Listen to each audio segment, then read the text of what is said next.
Forget about it. Are you kidding me?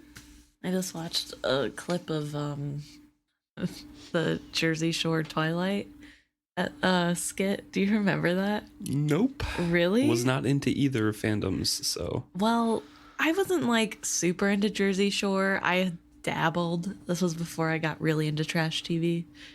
But I was very into Twilight. And so I saw like everything that had anything to do with Twilight. And it's really funny.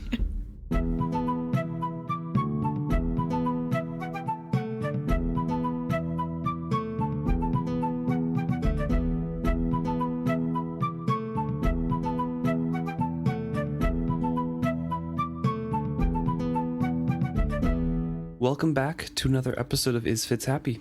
I'm Luke. And I'm Emma. This week we're discussing Chapter 30, Stone Garden. The epigraph of this chapter talks about an overview of Dimity Keep. This is the keep later on that we find out that Starling was originally part of and was the one that she was serving after her master bard who was teaching her passed away. She stayed around there. So it goes in an overview of basically what happened to it during the Red Ship Raiders, the war, how it was a very, very small keep, and because of the lack of resources that it had, the lack of funds, the lack of defensive, net surrounding the coast of the Six Duchies, it was kind of left to itself, and the old master of the keep led a final defense where they were defeated, and the Red Ship Raiders kind of easily took the keep after that. Lord Bronze was his name. Yes. And it talks a little bit about how the goal of the Red Ship Raiders was to attack these smaller, easier keeps so that they could weaken the defense as a whole. Yeah, definitely. And it worked. Right.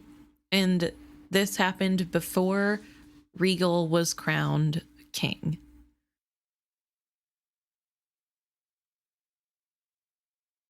We start in on this chapter with them having left the Skill Road.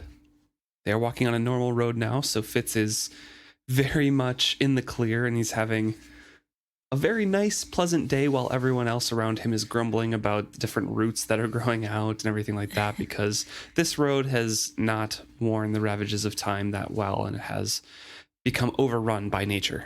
Yes. And it doesn't have a magic fortitude to it to keep it a road.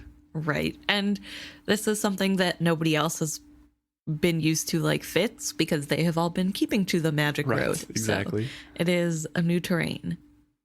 Night Eyes is very happy with this new change of terrain as well, because one, the road isn't around. He kind of shied away from that anyways. But two, it is warmer here, as we mentioned last chapter as well. So he has been trotting back and forth, walking next to Kettricken purposefully, and then ranging forward again and kind of roaming all over the place. Right. Night Eyes also mentions that there are wild boars around and that he wants to hunt them tonight with Fitz and the Fool. Mm-hmm. The Fool declines, saying that he has not lost any wild pigs, so he will not go hunting for any wild pigs. But they make a plan to do that, and Fitz is kind of remembering the story that injured Beric, the wild boar that was going to charge down Chivalry, and Beric saved him from in his gimp legs. So he's like, maybe rabbits. Maybe we hunt rabbits instead. And Night Eyes is kind of chastising him for being a coward. Yes. But, safe, which is good. So the Fool and Fitz are walking together. They're kind of spaced out. Kettle's walking a little bit slower with Starling at this point, I believe, and Kettricken is ahead of them. And they have somewhat of a privacy. Yeah, I think Kettricken is with the two other women. Oh, I think okay. they're all in a group. Gotcha. At least that's the way it seemed to me. Gotcha. Either way, they have a little bit of privacy. Yes. A little bit of distance so they can talk low and not be overheard. So Fitz is asking some pointed questions about Starling to the Fool. Basically, why he is going along and not confronting her about misgendering him or anything like that. And of course, the Fool, in the good mood that he was last chapter, at the end of last chapter, he's kind of glancing aside all of these verbal blows and trying to, wind his way through it with wordplay, things like that. But Fitz is fairly determined and keeps his gaze steady on the fool, to which the fool kind of finally answers, "Perhaps the truth is, I fear to show her my proof, lest ever afterward she find all other men a disappointment." He glanced meaningfully at himself. So once again, he makes a joke and Fitz glares at him a little bit. It says he looks at him levelly, but I'm guessing it's just kind of an angry glare. Yeah, like, come on. And the fool finally replies seriously, "What does it matter what she thinks? Let her think whatever is easiest for her to believe." Meaning, she needed someone to confide in, and for a time chose me. Perhaps it was easier for her to do that if she believed I was a woman also. And he talks about the great importance that humankind attaches to what he calls plumbing. And he never quite understood that. And Fitz kind of chimes in like, well, what it is important. And that's basically all the fool replies. It's like, it's just plumbing. It's not that important. Right. And I think this is really interesting because we get to the fool's aloof nature, and we see that he doesn't really care for gender in the way that the people of the six duchies that he has been around seem to. Yeah. And that he doesn't really care if she thinks that he's a woman. It doesn't really matter either way because he knows who he is. And he is hurt by it, as he mentions a little bit later as well. Right. But for all intents and purposes, yeah, he doesn't really care, even if it is such a personal assumption or questions without thoughts for his feelings hurts him. Right. So Fitz kind of asks him, hey, can't you just tell her you're a man and lay it to rest? Like, confront her. Tell her no, and this is how it is. And the fool makes a comment here that kind of ties into the previous thoughts that we had when we were discussing the fool's attitude towards Starling. I think this was when they were still in Jampé. That he says, if I did that, she would want to know why. If I am a man, I do not desire her. It would have to be either a fault in me or something I perceived as a fault in her. Because she's a minstrel, she thinks that, every topic, no matter how private, should be a topic of discussion. Right. So I have no need to confront her because that's the fool's thoughts. He thinks that Starling is a woman who thinks every man should be interested in her. Yes. And I think in his own way, this is a kindness by not confronting her. Yeah. Because he recognizes there's something there that like clearly is above him, that he doesn't understand. And if it makes her feel more comfortable to think that he's a woman to get through this encounter, then he's not going to push what he knows on her. Right. And I think that's really important because coming up, Fitz accuses him of not being nice to her and that he could be nicer. And it's just really interesting because I think this is the fool being nice and just ignoring it. Yeah, I think it is being nice, but then when Fitz asks that, he like drives the barbs in harder. It's kind of funny. We'll get there, but yes, yeah. But I do want to say that I think that this points towards the fool's intention being kindness. Mm-hmm, yeah, definitely. So he mentions again that minstrel part that she thinks that everything should be spoken out loud, nothing is too private, and better than just a discussion, it should be made into a song. And so he composes a song and sings out a little verse, which is very fun. Do you want to read it at all?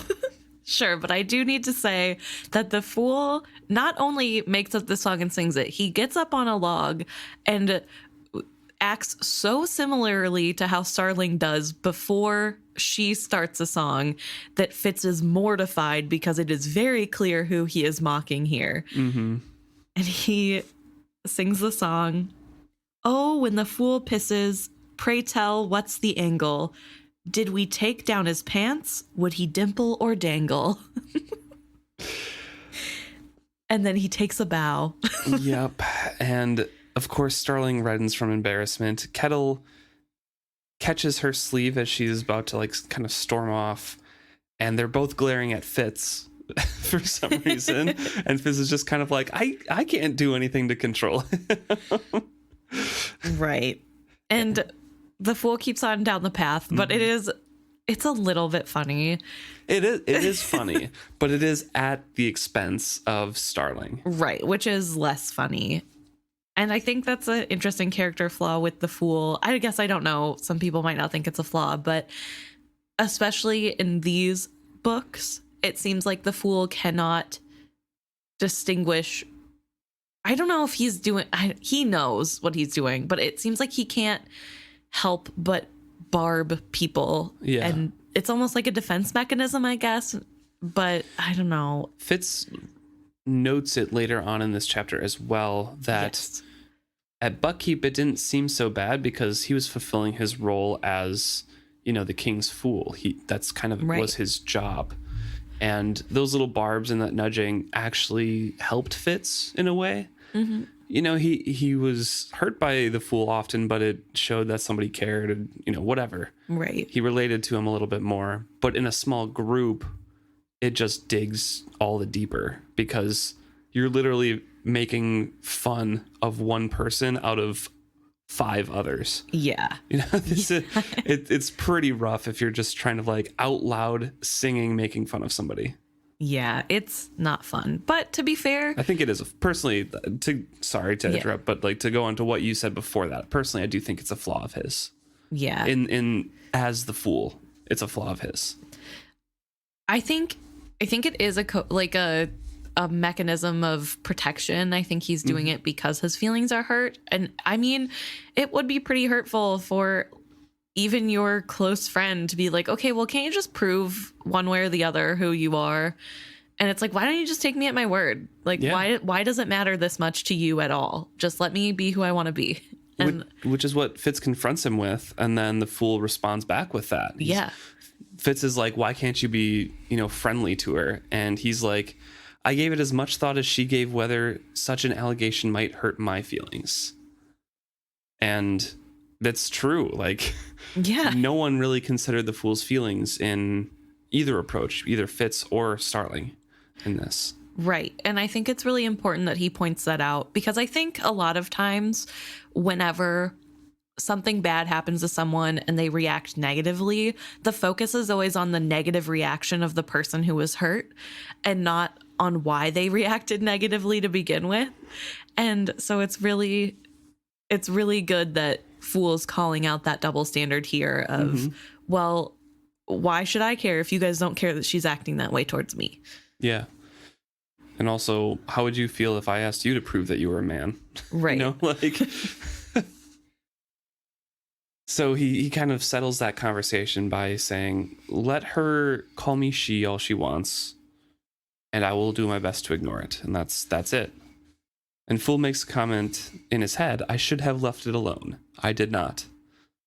It is only that she thinks that you love me, I tried to explain. And then they have, I think, the first age-old argument that Fitz and the Fool have throughout all of these series of, the fool loves you, Fitz. Yes. With everything. It's a really, really interesting conversation. So Fitz says, in the way he's trying to explain, that she thinks that you love me. And the fool just gives him a weird look and says, I do. Which flusters Fitz. And he says, well, no, not like that. Like the way a man loves a woman. And the fool sighingly asks, well, in what way is that? And Fitz says, for betting. So he says for betting and then for ... like he was trying to think of something else to say. Yeah, like what's the difference? And the fool says, you are confusing plumbing for love again. This kind of makes Fitz mad and says it's more than the plumbing. And I do feel bad because I think Fitz, is really frustrated here, and he's trying to get his point across, but he doesn't have the language that he wants to use to do it. And I think it's probably something he hasn't really given a ton of thought to in his life ever. What is the difference between a man loving a man and a woman, and the difference between platonic love versus romantic love? And he just doesn't know how to express his feelings very well on the best of days. And here he is trying to outwit the fool. Right. But the fool tries to make him see that what he's saying doesn't make sense by bringing Molly into the conversation. He asks if the only reason he loves Molly is for bedding her. And Fitz, of course, gets angry at that. Right. And says, no, I love Molly for every part of her. There now, you have said it, the fool replied as if I had proven his point for him. And I love you and all that is part of you. He cocked his head, and the next words held a challenge. And do you not return that to me? So, I do love the relationship between the two of them. However, the fool, I think, is purposely being very obtuse in trying to grasp Fitz's meaning, or what Fitz is trying to portray, and just kind of like grabs at what he wants as a response from Fitz. He is leading Fitz to his own conclusions, which is great. Fitz needs to think through some of these things. Right. But it is ignoring some of the points that Fitz is trying to make, I think. Right. The undertones. And I think even if Fitz isn't doing a great job of communicating what he means, it's very clear what he means. Yeah. And the fool is not just letting it go or being like, okay, sure. He is making Fitz think on it. And it is interesting. Fitz does reply to this challenge rather funnily, to be honest. You know I love you, I said at last grudgingly. After all that has been between us, how can you even ask? But I love you as a man loves another man. Here, the fool leered at me mockingly. Then a sudden glint lit his eyes, and I knew that he was about to do something awful to me. He leaped on top of a fallen log. From the height, he gave Starling a triumphant look and cried dramatically. He loves me, he says, and I love him. And then a whoop of wild laughter, he leapt down and raced ahead of me on the trail. Again, he throws the barb towards Starling, which I don't like. No. You already kicked her once, fool. You don't need to do it again. Yeah. But Kettle laughs at that too, by the way. Kettle does laugh. But I think this is a really interesting conversation between the two of them, because I think there is love there. I think it plays to an important conversation about love and what love is, and how a lot of people think that love is something that is romantic and that it has to be romantic or paternal. Like, you love your family members and then you love your spouse or significant other. And I don't think a lot of people take time to appreciate like a platonic sort of love. Yeah. And whether or not that's what the fool is talking about here, I'm not really sure.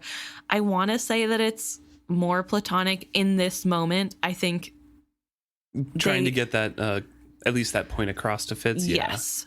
And I think that it is important, because I personally am somebody who I will say I love you to all of my friends all the time. I've always been that way.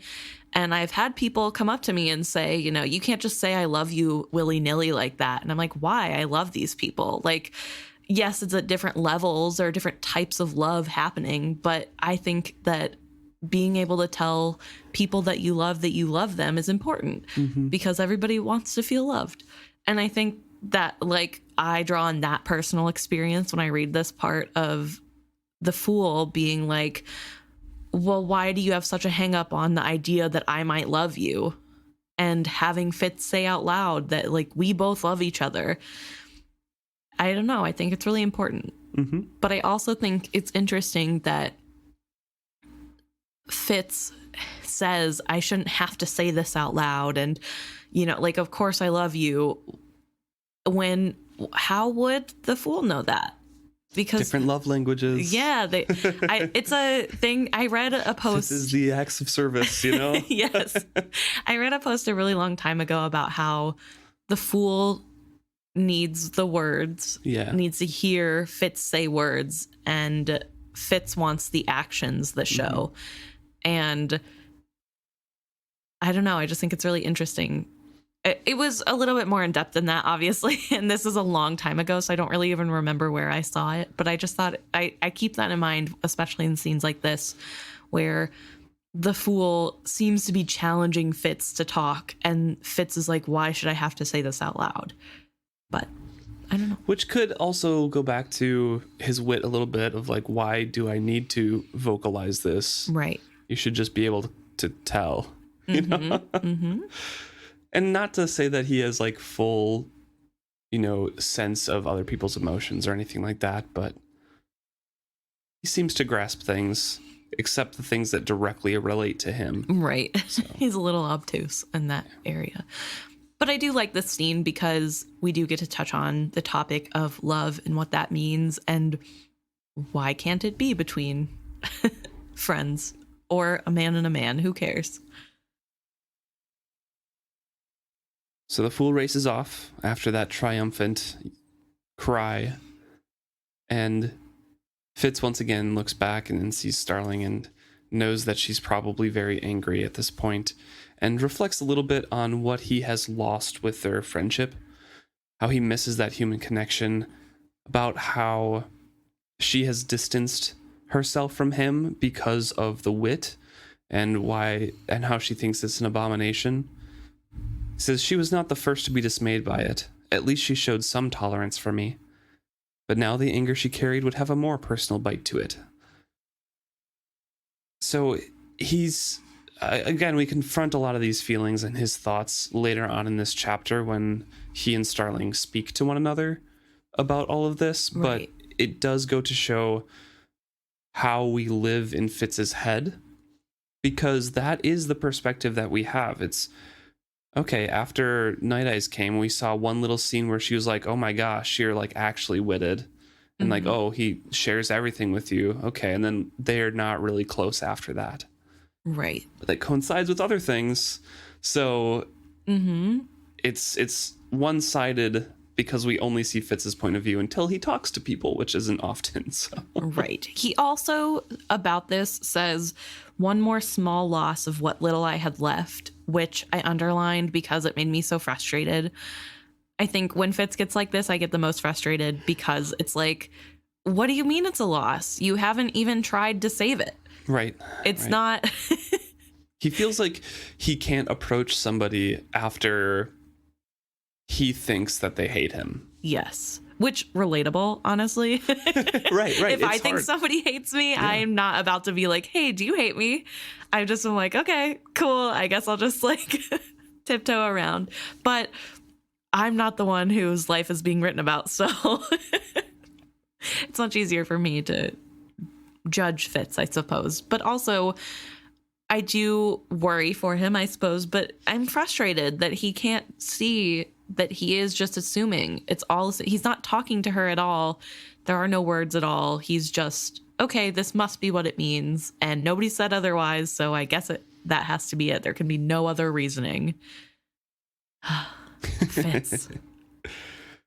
As he's thinking these thoughts, thinking that he misses the human connection, he has a sudden intrusive thought where that warmth kind of jumps to Molly and Nettle, both in danger because of me. Without warning, my heart was in my throat. And then he says, I must not think of them, and reminded himself that there's nothing he can do, that sort of thing. I kind of underlined those because in the next little bit here, he catches up with the fool again, and I don't think that sudden jump towards Molly and Nettle is his mind specifically doing it, because he continues on thinking like, oh, I can't do anything to warn them. It'll just possibly tip Regal's henchmen off where they are, that sort of thing. He catches up with the fool here, whose merriment seems to have deserted him, and he reminds himself that he scarcely knew where Molly and Byrrc were. Oh, I knew the name of a nearby village, but as long as I kept that to myself, they were safe.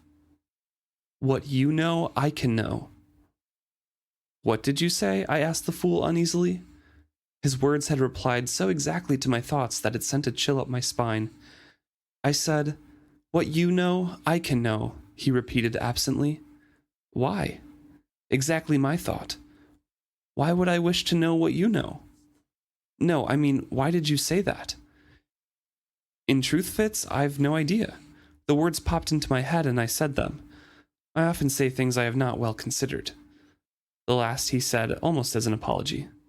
As do I agreed. And that's our first little jump. Rereading here, that's our first little jump of them trying to control the conversation through the fool. Mm-hmm. That's him prying. He immediately jumps from, oh, I miss the warmth of, human connection to, oh, Molly and Nettle. I miss them a lot. And then Fitz being like, oh, no, I can't think of them. I have to protect them. And then his mind again kind of being led, I don't even know where they are. Right. I know a village nearby, but I don't know where they are. And then the fool mimics that. Yes. I think the thought, I don't even know where they are, is Fitz's own thought. Mm-hmm. Because he had such a strong thought of, I need to warn them, that it's just, I think it's more natural for him to lead into I don't even know where they are, so there's no way I could tell them. But I do think that the thought of Molly being in danger was for sure some skill. Trying to get him on that thought track. And to be honest, the coterie is working fast because this is like, I don't know, maybe a few hours after Fool had opened himself to the skill for the first time, where they saw their past lives, if you want to call it that, of the other prophet and catalyst. So it hasn't been that long, and they've already found him and are able to use him. It's a little bit scary. Mm-hmm. And it's very subtle as well. Yes. And it's interesting to me because the fool clearly feels like something is wrong, but isn't really telling that to Fitz. And it's not necessarily that he feels something is wrong. He just doesn't know why he said it. So it is, like I said, very subtle in that it almost seemed like his idea to say it out loud, but he doesn't really know the reasoning behind why he said it. Right. So he's just kind of dismissing it as something that, well, I say random stuff all the time that I don't always know why. Yeah. So which also maybe this is really funny to think about. Right. Like maybe he's mean not on purpose just because he has like an out loud thinking voice, which is relatable. But either way, Fitz was freaked out, but is now like, oh yeah, well, I guess the fool is a little weird sometimes, and has brushed it off. Yeah, and that's when he kind of thinks about how razor sharp the fool's humor was in Buckkeep, and that it cuts so much more deeply. Yes, and as a rereader, I am left screaming, come on, Fitz, figure it out. But he does not hear me, so then continue on. Late afternoon wore on, and they go deeper and deeper into the valley, passing streams and things like that. And they get drawn into this forest/old swampy area. And Kettricken makes a comment, so much life here. Her words seem to hang in the still, sweet air. I found myself nodding in agreement. So much life around us, both green and animal. It filled my wit sense and seemed to hang in the air like a mist. After the barren stones of the mountains and the deserted skill road, this abundance of life was heady. Then I saw the dragon. Before we get into that, though, the so much life here seems to echo, retroactively, but echo Fitz's thoughts of the wit. So I thought pointing that out was a nice little subtle nod to Kettricken does have a very small amount of old blood in her. Right. And I think it's interesting that it took her longer to think of that, probably because now it's much more obvious that, or there's way more living things clear to them, which I guess could mean that she's just using her regular senses to be like, hey, whoa, after the absence, I didn't notice, but maybe there's a little bit of that wit creeping in and she feels more things again that she probably didn't realize she was missing. Either way, there's a dragon now in their path. Yes. Yeah, and they see this. Do you want to go far into the descriptions of each dragon, do you think? Because they're all kind of fanciful and have different, things going on. I think it would be good to touch on some of the descriptors. Okay. There's pretty long paragraphs describing this thing because this is the first time that Fitz has seen one up close. This one is more lizard-like. It has some feather tufts, like scales around its eyes and its crest and things like that. But it is extremely lifelike. It is massive. It is beautifully colored. It is perfect. It looks like a living, breathing dragon. Yes, it is golden green. Mm-hmm. And a he, apparently, which I made note because the next dragon Fitz comes across is distinctly she. Yes. There's a long, breathless moment where they're exchanging glances, Kettricken and Fitz, and they are frozen. Fitz kind of draws his sword, and they're just sitting there for a long time. And at last, Kettricken kind of motions them forward. They creep past it, and Fitz is sweaty and in relief, and his limbs are kind of shaking because who knows what could have happened if they woke that beast, Right. He also notes that the sword against a dragon seems a silly toothpick because it's such a large being. I mean, it says that its head is the size of a horse. And I think it's so interesting how big this dragon is because we, the rereader, know this is a skill dragon, not a real dragon. And all I'm thinking of is how many people did it take to make that? Probably 6. You think only 6 people for something with the head alone that's being the size of a horse? Standard-ish size of coteries. Yeah. And Verity makes one himself. Yeah, but is his that big? I guess I don't remember it being described. You'll have to pay attention to the descriptions, but I think it's almost that big. I guess in my mind, as it stands, Verity's dragon is like the size of a little bit older than baby elephant. Like, I guess baby elephants are kind of small in comparison to elephants. So maybe like in between a baby and a full grown elephant. Like a juvenile elephant or something. Yeah. Like that's the size I'm picturing. Not like 10 horses. Well, it's massive. Yeah. I guess, I don't know. During that pause, after they're trying to, shrug off, oh my gosh, we just passed a dragon, Fitz looks over at the fool who is staring at another one. So they whip around and see this one. And this one is described as a rich coppery brown. It is another quote unquote dragon nestled deep into the forest, but that's kind of where the similarity ends. And Fitz doesn't even know really why they would both encompass the word dragon, because this one reminds him more of a hind than a lizard. Has a spiraling up shining horn, wickedly sharp at the tip. 4 limbs folded beneath her to put me more in mind of, the hind, as he says. So very different. They all have wings. It also has a more very different. Yes, also has a more bird-like face. Mm-hmm.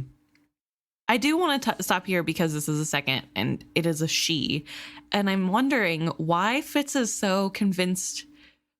The last one was a he and this one is a she, especially because we know this is not just one person. Coteries, my thought is that coteries usually have a leader, someone who is directing their efforts, and that would be the final, identity of the dragon at the end. Okay. Just like how Verity as a dragon is a he because it's mainly Verity directing that effort. Even if Kettle put all of herself into it as well. Right. It's mainly Verity. But it is really interesting that Fitz... Or like King Wisdom, for example. Right. His coterie probably had women in it as well. Right. But it's King Wisdom's dragon. It's a he. Yeah. I don't know. I just thought it was really interesting because I didn't even think about it the first time. And when I was trying to reread it this time, knowing what they are...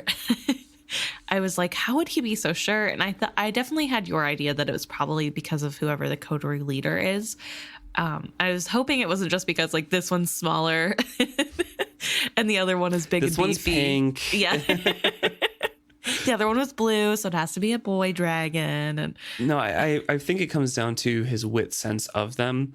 He has not quite realized that they still feel like alive to him, and he can pinpoint that. right. But he's operating on the assumption that they are, because I think subconsciously he can feel that. Yes. That they have some sense to them. And I feel like that comes along with that old blood sense. Because I can't remember if it's exact things, but he can kind of pick out, oh, that's a she bear coming towards me, you know, right. like things like that. Yeah.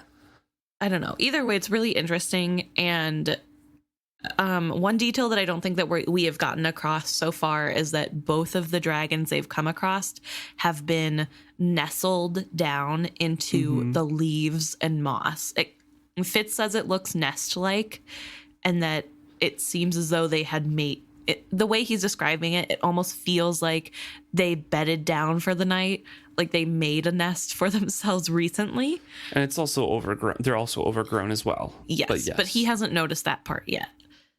So as they're waiting for this, because it's so silent and they don't know what to do, Kettricken puts forward that she doesn't think that they're alive. I think they're clever carvings of stone.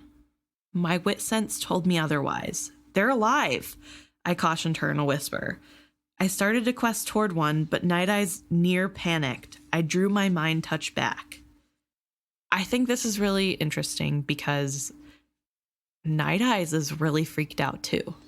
It's probably the biggest predator he's ever seen in his life, or felt in his life. Right, but it's so interesting because Night Eyes didn't get like that with a bear. No, because that's a natural thing that he knows. Oh, I that suppose. his mother knew and passed down. This is literally the top of the food chain that is supposed to humble the humans, right? And wild animals are scared of humans naturally. Like that's like they got out of their way to avoid humans in the wild. Dragons are a tier above that, where humans would probably go out of their way to avoid in the wild, you know? So this is orders of magnitude beyond what Night Eyes should be near, I think, in his mind, or that's probably the feeling. Also, since it's not a natural dragon, I'm wondering if it feels slightly unnatural, or if he's more in tune with, like, this is a multitude of different things combined into one, or how that works for him. Because I really don't know. Right. I guess where I'm coming from is it just seems odd. Not because this wouldn't be scary. Like I get that seeing a giant dragon would be scary, especially because Fitz has some knowledge of dragons and he would have been able to impart that to Night Eyes. But it's so odd to me because they are stone. So then it begs the question of, can Night Eyes by himself feel the life energy that they give off? Or is this because he's connected to Fitz and they're the share connection through the wit that his feelings are amplified and that freaks him out? It makes me think that he can feel a little bit himself, because when Black Rolf is talking about old blood and how old blood typically gets partnered up with their bond partner, he kind of implies that the animal also has to be very willing and also has to have that open mind and want for that open connection. So it almost seems to imply that that animal has to be strongly witted, quote unquote, even though it's probably different for animals versus humans. Right. And I don't think... I think they would be able to communicate with one another through like animals to animals. Yeah. But they largely choose not to. Because that's what we had guessed previously, right? For passing messages along. Right. Yeah. With like Holly passed through her hawk, kind of passing to people. And like we heard from Black Rolf, the small ferret or whatever, got this message. That's kind of how we were assuming that they passed messages along, was either through sense or like memories or something like that, from animal to animal. So some sort of communication has to be there. So I'm guessing Night Eyes himself can kind of feel something like that. Right. And the touch that Fitz is reaching out with, I would guess would terrify him, because what if you wake it? Right. Well, yeah, fair. I guess I just think about it. Never touch a sleeping bear. Instead, this is a sleeping dragon. I think about it too, I think because Night Eyes has made such an emphasis on the fact that when Fitz uses the skill, he cannot follow.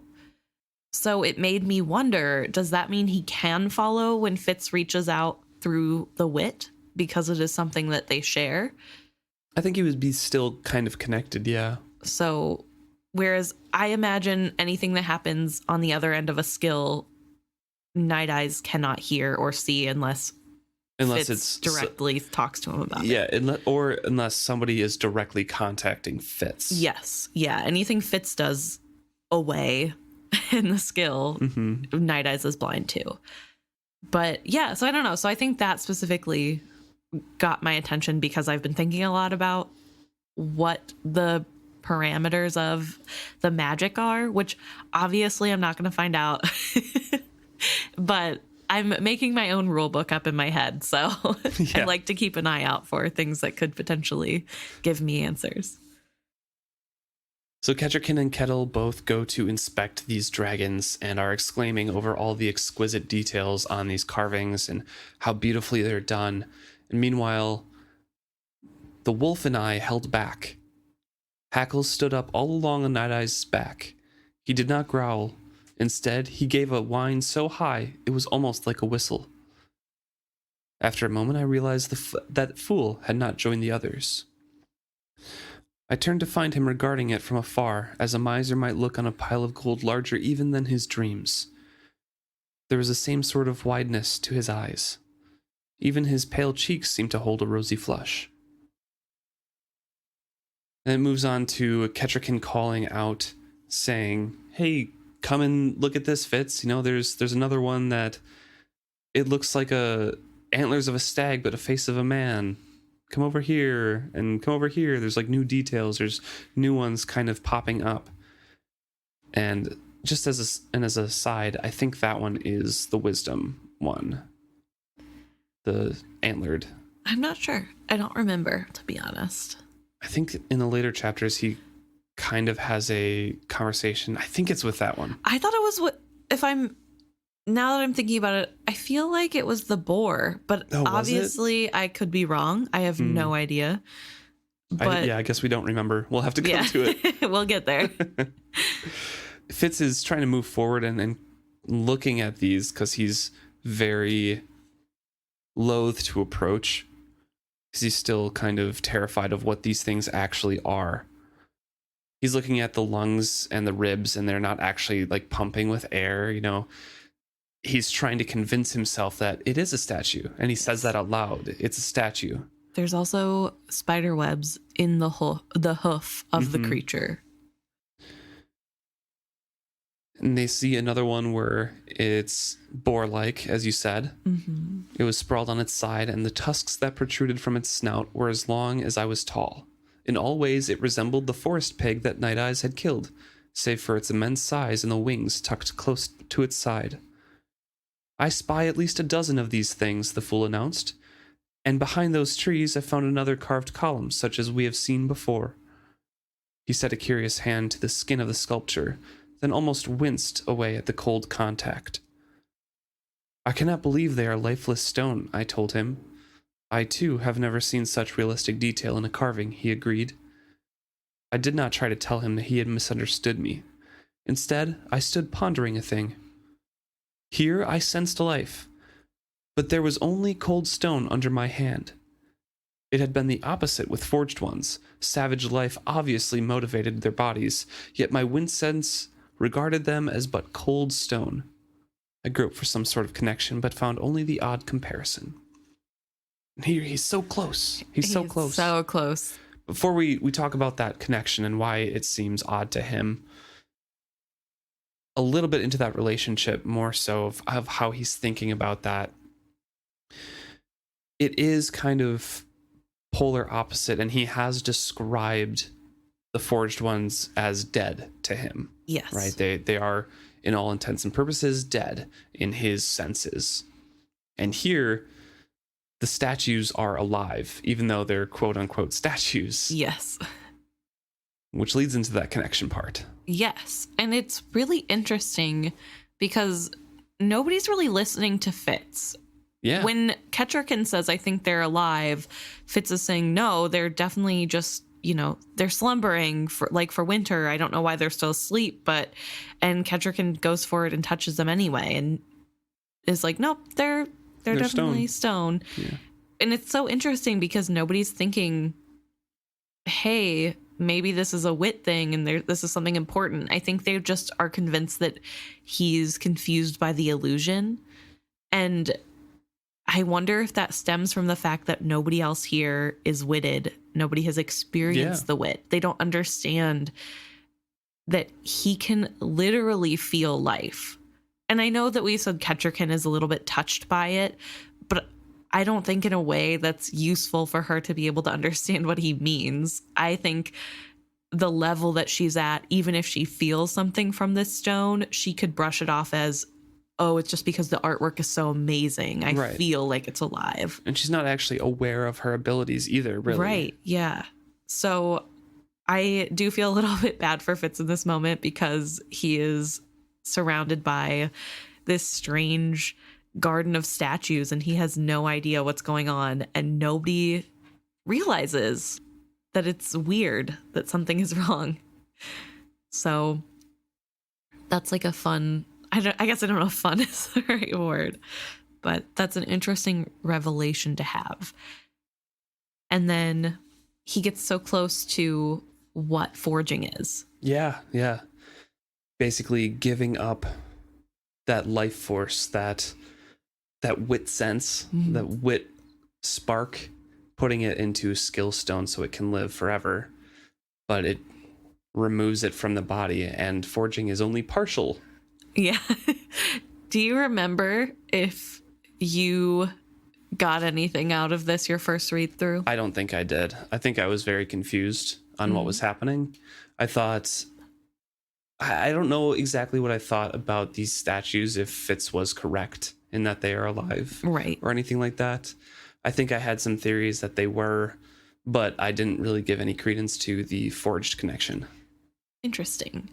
I think I almost got it. I may be tooting my own horn and wrongly so, but from what I remember, I think I was pretty close in my guess after reading this. I don't really remember which part I got wrong, but I think maybe I thought that these were real creatures and that they took life force from people. And so that like maybe they were honestly elderlings. Not far from the truth. I know, yeah, but I was thinking like they were doing it, like people couldn't give their life force. It was like they would wake up and suck it out of you or something. So I was like, not right. It was almost, but so my idea was just that the Red Ship Raiders had one of these beasts. And that it was awake. Yeah, pretty close. Pretty close. Because I remember being really, really close after reading that, like, oh, I'm going to solve it all. But I also like I normally like reading books that have puzzles to solve. So, so I'm like constantly reading books in a way that is trying to find out what happens before the pages tell me what happens, which I don't think is the way you read. So that's why I was curious. I'm just kind of along for the ride. Yeah, which is probably a more relaxing way to read. But Fitz is stood here. He's in the garden and he is wondering, why are we here? This is definitely the place marked on the map. Right. But why? Which I want to say, yes, we kept saying stone was probably the quarry. I forgot that this was the place that was marked. Yes. So it was not the quarry. It's like the stone garden where all the dragons live. But Fitz has a really good question of why is it important? It has to be something super important for it to make it onto an important map. Mm-hmm. But also for all these things to be here. Because why are all these things here? They don't really match. And so he goes to find Kettricken to ask these questions of her. He confirms that they are where the map is, And Kettricken says that she thinks that they are where a lake shore once was. Yes. Based on how she's been reading the map. Which Fitz kind of agrees with, thinking back to Verity's map as well, seeing that there was kind of a lake and things like that. And that it probably became a swamp over time from lack of care. And then he asks her what she thinks the statues signify. And she doesn't really seem to know either. A garden or a park of some kind, perhaps? I looked around us and shook my head. Not like any garden I've ever seen. The statues seem random. Should not a garden possess unity and theme? At least, so Patience taught me. Here I see only sprawled statues with no sign of paths or beds or... Kettricken, are all the statues of sleeping creatures? And she says yes, and also that they're all winged. So there's your unity, Fitz. But it is a really interesting moment because, first of all, Patience taught Fitz that gardens have unity, which a little funny knowing Patience, because I can't imagine a garden Patience would grow that would be like... have a pattern, yeah, or some sort of have direction, any type of unity or theme.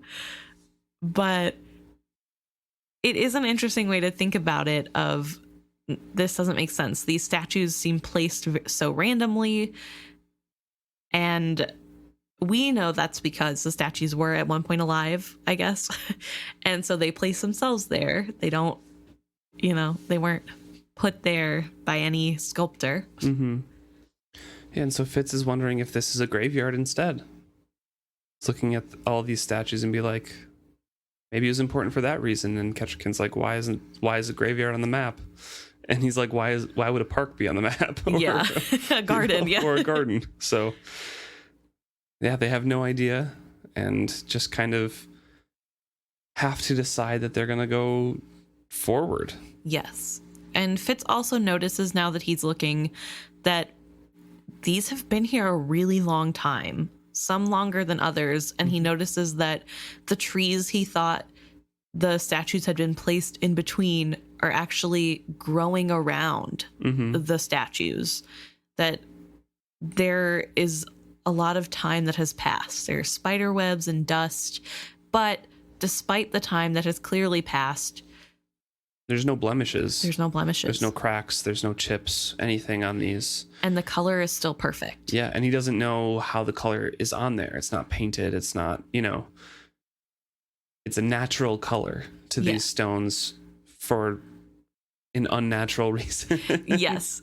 Which I also think is really cool about the skill stone, that whenever the coteries were able to create these beings, that you can make them colored so that they aren't just like a great black and silver statue. They are, I don't know, interwoven. They look real. They're real. Yeah. With the frustration and not finding any answers, Fitz decides to take a bath. And apparently everybody else had the same idea, because when he gets back to camp, they're all a little bit wet still, and people are hanging up clothes to dry.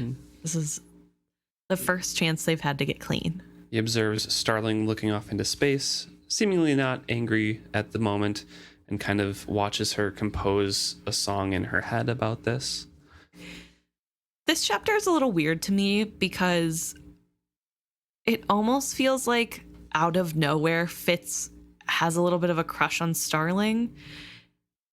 I don't know if you agree with that sentiment. I don't think it's out of nowhere, first of all. Well, that's fair. And second of all, I don't know if it might be a little bit of a crush, but I think it's more so like a longing for any sort of connection at all.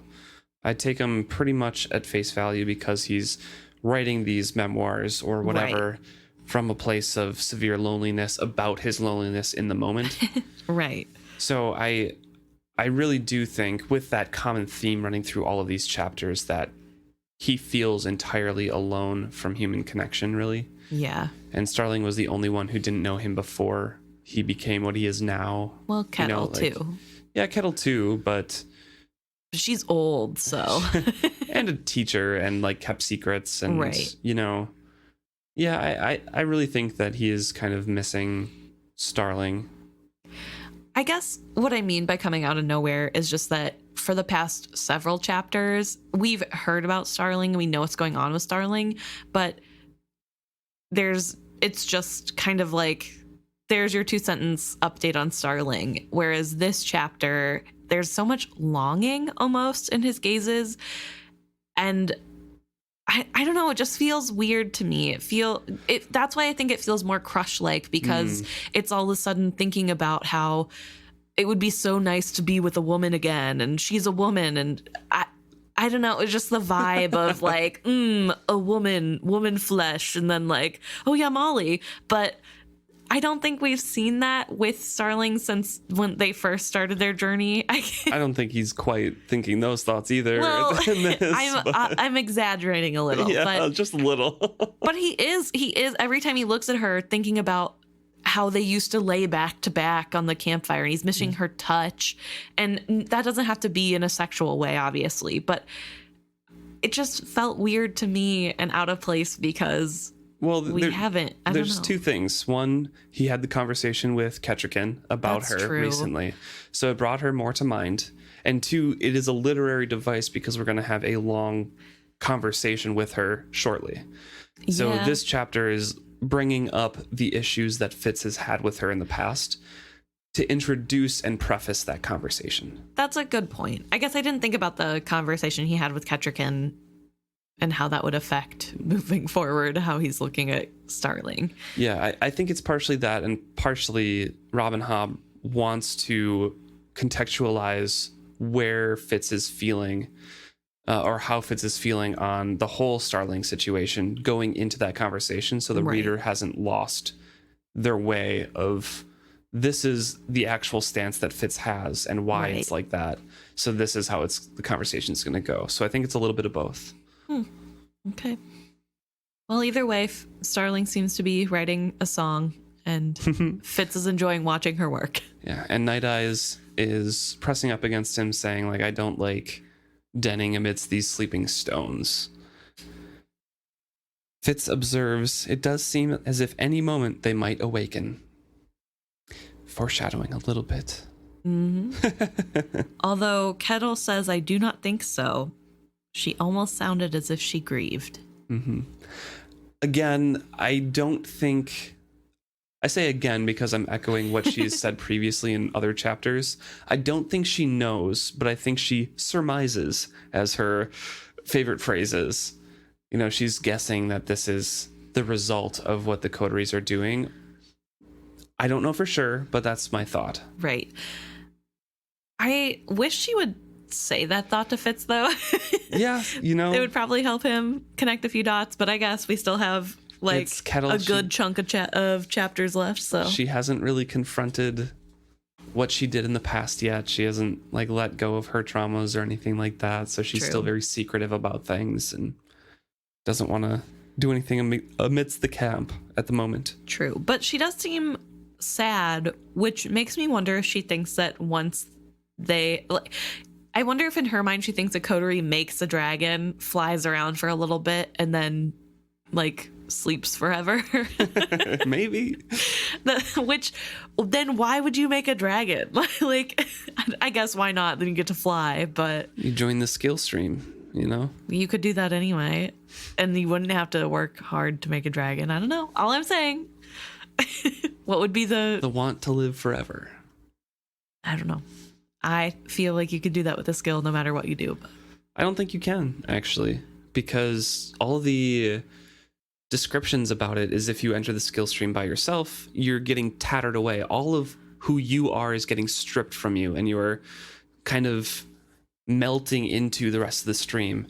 As a dragon, you are choosing a few select people, or like have a few select close people and kind of melding into that, so you're more solid for the rest of your life. Or rest of eternity. So I feel like you would retain more of an identity with the dragon rather than just letting yourself fall into the skill stream, you know? I guess. I don't know. I'm not fully convinced. Yeah, you have thoughts on that from later books and stuff. Yeah. So do I. We'll bring them up. We'll get there. You know? Yeah. The Fool asks a pointed question here after Kettricken decides to move on, saying, what if Verity isn't at the last step? And Kettricken basically has to respond, I can't think of that right now. I have this move to make, and when we get there, we'll see what happens. And Fitz kind of puts that into the mindset of the stone game because that's all he's been thinking about for the past week. Right. So he's like, oh, this is her one last move for possible victory. Yeah. And then he's like, okay, that's not a good way to be thinking about real people. So I need to get out of here. And Night Eyes offers him an out. To go hunting. Yes. The Fool declines again, or at least isn't paying attention at all at this point. When Fitz says he's going to go hunt, Kettle raises up some objections of whether he should go alone. Kettricken. Oh, Kettricken does? Okay. Kettricken does. Raises some objections. To which Fitz is like, this is the calmest I've been in a long time. We're far away from the skill road, so I feel okay. And Kettricken notes that it doesn't matter how far away we are from the skill road, that obviously people who worked the skill were here, and you never know when you can accidentally come upon something heavily skilled, and that could be bad, so he should not go alone. Starling volunteers to go with him. If anyone besides myself thought it was strange, no one made a sign of it. And so they go off alone with Night Eyes into the darkness. Starling asks a couple questions about how they're hunting together, and Fitz makes some short replies, but he replies to her saying, like, no, he goes off on his own. We work really well in tandem because, you know, we've done this a lot, basically. Right. And they make a short kill of a rabbit, and they clean it up, and Fitz hangs it on his belt, to which Starling's like, oh, he lets you carry his meat? No, she says, does he always give up the meat to you? Oh, there you go, yeah. And he says he doesn't give it up. He lets me carry it. He knows now is the best hunting, and so he hopes to kill again swiftly. If there isn't hunting, then he knows that I will share the meat that he already has. Yes. Yeah.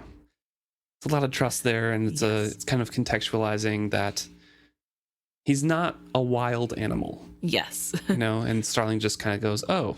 Yeah. And also, he's not a pet dog. This isn't like master and dog situation. Right. This is two friends working together, but one of the friends doesn't have opposable thumbs. So. Right. Right. And also the other friend is blind in the dark. So. Yes. And has a removable knife. Yes. So I think it's really interesting because he is kind of being really open to Starling, of all people, about how the wit is working. And usually he's pretty closed off about it. At the very least, he will be open because Kettricken has commanded him to talk about it. And he's like, oh, I really don't want to be saying this out in the open. But it feels like during this trip, he's kind of decided, well, it's kind of all out there. Yeah. I might as She already knows. Resigned to the fact that Yes. It's also really interesting because Fitz makes the note that as they are hunting, Starling follows him, and she's not as good as he is at walking through the woods, but she's better than he expected she would be. Yeah. And that it's an interesting thing because there's this thing that some people have the ability to do, which is walking with the forest, and you can learn it and you can grow that ability, but some people never learn it. And essentially it's just walking around things instead of forcing your way through. Mm-hmm. And I thought that was a really interesting way to look at it, that you're not forcing your way through something, you are just going around. And it's kind of fitting because Starling, as a minstrel, wouldn't be, I mean, besides the fact that she's forcing her way through on this journey, she's not really making moves otherwise. She's just there to observe. Mm-hmm. Yeah. So good parallel there. Yeah. Nice catch. Thank you.